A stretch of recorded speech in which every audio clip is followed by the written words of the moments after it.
I smoothed the wrinkles from my navy sheath dress, feeling deliberately understated amid the velvet drapes and marble floors of Violetta, the most exclusive restaurant in downtown Chicago, not because I couldn't afford luxury, my portfolio could buy half the block, but because my family had intentionally chosen this place to unsettle me. A Hollis? My older brother Grant's voice rang out, laced with mock surprise. I didn't think you'd actually show up. This place isn't exactly economical. I caught my reflection in a wall mirror. No designer logos, no diamonds. Just the dress and a pair of sapphire studs my late aunt once gave me. A look I'd refined over the last decade. I'll manage, I replied quietly, watching Grant share a smug glance with his wife, Celeste. As the maitre d' guided us to our table, I overheard Celeste mutter to my mother, "I told you we should have picked something more budget-friendly for her. If only they knew I owned a controlling stake in the hospitality group that bought Violetta last spring." The annual Hollis family dinner had become a masquerade of status ever since I left Hollis Equity 12 years ago at 26, walking away from what my father called the only sensible future to chase a laughable idea. Something with drones, he scoffed. Grant, ever the favorite, had stayed. Now CFO of Hollis Equity, he and Celeste had a Gold Coast penthouse and a country club lifestyle. They loved reminding me I'd once asked for help fixing my car. "So, Mira," Grant drawled as we sat down, "still tinkering with that drone hobby?" I sipped my wine, remembering the urgent proposal Hollis Equity had sent that morning, begging Artemis Airtech for a logistics contract. "Something like that," I replied. They didn't know Artemis, my company, was already operating a $1,800,000,000 0-cents drone fleet across 6 continents, or that I'd funneled the original seed money from a silent exit deal with Tesla 5 years ago. Only my aunt had known. "Let them talk," she once said. "Just make sure you're the one signing the checks later." "She still drives that rust bucket Honda," Celeste snickered.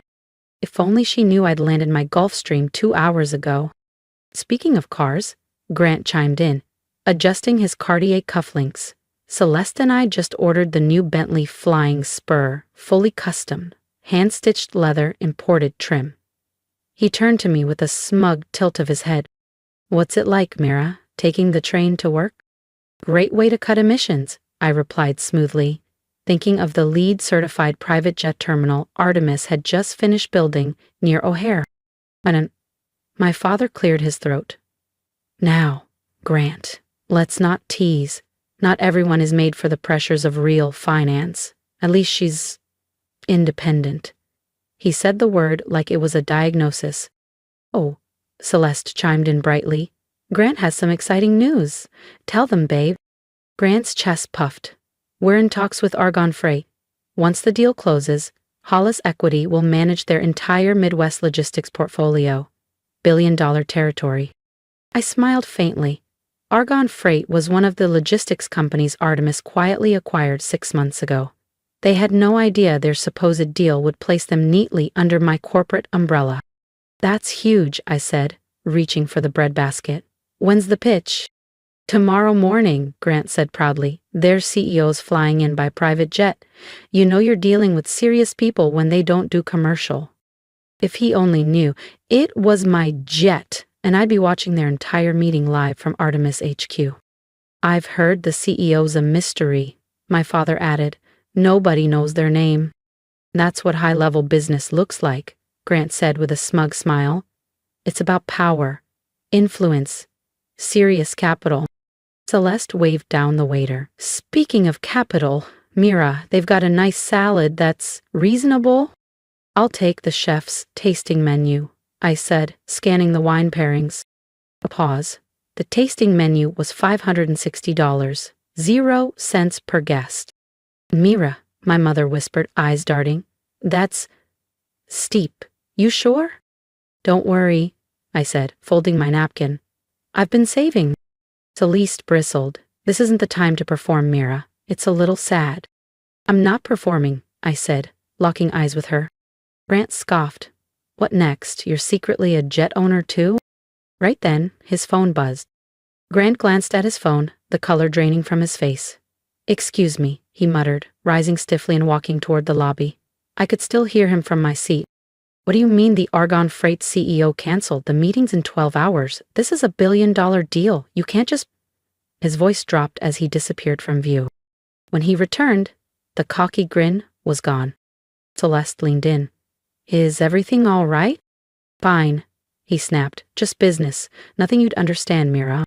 I took a sip of wine, already drafting the email in my mind, the one I'd send tonight, as CEO of Argon Freight, respectfully declining Hollis Equity's proposal. We'd be going with another partner. You know, Celeste said quickly, changing the subject, this restaurant's part of the Violetta Group now. Grant and I just bought some shares. Didn't we, sweetheart? Grant recovered enough composure to smirk. Almost 5%. Pretty exciting. How nice for you, I said warmly, remembering the board vote where I approved their micro-share purchase via a shell company wholly owned by Artemis. Just then, the waiter returned with my wine, a 2003 Burgundy rare enough to have its own security detail. Compliments of the owner, he said with a slight bow. Celeste blinked. There must be some mistake. We're shareholders. We didn't authorize anything. No mistake, madame, the waiter replied. The owner was clear. For Miss Hollis's table only. Every eye turned to me. I raised my glass, cool and unbothered. How generous, I said. Grant's phone buzzed again, likely another panic call from his team. He excused himself again. Celeste stared at the wine, then at me. I don't get it, she whispered to my father. They probably think she's someone else, he said firmly, as if trying to convince himself. I simply smiled. Tomorrow would speak for itself. The next morning, I sat in my private office, top floor of the Artemion Tower, watching the security feed as Grant paced the glass conference room. He'd arrived early, desperate to lock the Argon deal. Then Julia's voice came through my intercom. Mrs. Hollis, your father and brother just arrived. They're here with Mr. Campbell. Of course they were. If you're curious what happened when they found out who was really behind the deal, make sure to subscribe so you don't miss the moment everything changes. Celeste never missed a chance to bask in Grant's supposed brilliance, and my father no doubt came to reinforce the illusion that his beloved son-in-law was the true financial prodigy of the family. Perfect, I said. Let's proceed. If you'd lift your suitcases, I opened my laptop, fingers gliding over the keyboard as I scheduled the email to send in precisely 10 minutes. Subject, East Coast Operations Proposal. Dear Mr. Campbell, after careful consideration, Argon Freight has decided to explore other strategic partnerships for our regional expansion. While we appreciate Hollis Equity's interest, we believe our long-term goals are better aligned elsewhere. Best regards, Mira Hollis, CEO, Argon Freight. 10 years of being overlooked, mocked, underestimated. While they laughed, I built, acquired, dominated. That chapter ended today. On my security feed, more figures entered the glass-walled conference room. Celeste was straightening Grant's tie like a campaign manager before a debate. My father sat at the head of the table, oozing smugness. Then Julia's voice returned. The Argon team has arrived. Shall I send them in? Please. On screen, 3 of my top execs entered. Grant sprang to his feet. Welcome! We've been so eager to... Wait, where's your CEO? David Chen, my COO, gave a professional smile. Miss Hollis sends her regards. She's decided to handle the matter differently. Mira Hollis? Celeste said, her voice laced with confusion. Right on cue, Grant's phone vibrated. I watched him read the email, watched his expression collapse. This can't be real, he stammered. They're rejecting us? Perhaps, David said evenly. You should ask Mira. Silence. Celeste gave a strained laugh. Mira? What's she got to do with any of this? She can barely afford her dinner order. David tapped his tablet, projecting a summary onto the conference screen. Mira Hollis, founder and CEO of Artemis Holdings, owner of Argon Freight, Violetta Group, and 60-plus subsidiaries. Estimated net worth $8,200,000,000, 0 cents. I stepped through the door. The silence cracked like glass. Celeste looked like her face had been drained of color. Gwent sank into his seat. My father was motionless. "Good morning," I said, smiling. "I believe we need to have a serious conversation about your conduct, Grant," I said calmly. Celeste's voice cracked. This is impossible. You drive a Honda. You borrowed money for a repair." "Actually," I corrected her, "I own the dealership that services that car. The loan story? Just amusing." Grant's voice finally returned. "But Argonne Freight? The jet? The building?" "Yes," I said, lips curling into a smile. "The private jet you couldn't stop bragging about? It's part of my personal fleet. Would you like a tour? It's at my terminal. Artemis Aviation built it last year." That finally broke my father's silence. "So, all this time, you've been building an empire." I met his stunned gaze. "While you were busy mocking my little drone hobby, I was becoming one of the largest private investors in the U.S. I turned toward the floor-to-ceiling windows, letting the skyline speak for me. "That restaurant you just bought shares in? I own 40% of the group. That office tower Hollis Equity leases space from? I bought it last spring. That private jet firm you desperately need? Just one arm of my aerospace division." Celeste had started to cry. Her mascara streaked in black lines down her face. "Why didn't you tell us?" I turned back. "Would you have believed me? You all decided I was the family embarrassment. It was easier to let you think that while I built something you couldn't even imagine." "Now listen here," my father snapped, clinging to whatever authority he had left. "No," I interrupted. "You don't get to play family now. Not after a decade of watching them humiliate me at every turn." I picked up a folder from the table. "Let's talk about Hollis Equity." Grant stiffened. "My team discovered some creative accounting in your recent filings. Care to explain?" Grant's face strained. Celeste turned sharply toward him. "What accounting?" "Ooh, the usual inflated margins, off-book transfers, and about $3,400,000 0 cents quietly redirected to a Cayman account." "You've been investigating us?" my father asked, voice rising. "Of course. I vet every potential partner," I said coolly. David stepped forward and handed each of them a copy of the report. "You'll find all the details inside, including that Cayman transaction, Grant." Celeste snatched her copy, hands trembling. Grant, what is she talking about?" Celeste's voice cracked in disbelief. But Grant didn't answer. He stared blankly at the report, shoulders slumped. He knew every word was true. "Here's what's going to happen," I said, stepping forward. "Grant will resign from Hollis Equity, effective immediately. If he does so quietly, this report stays confidential." "And if he doesn't?"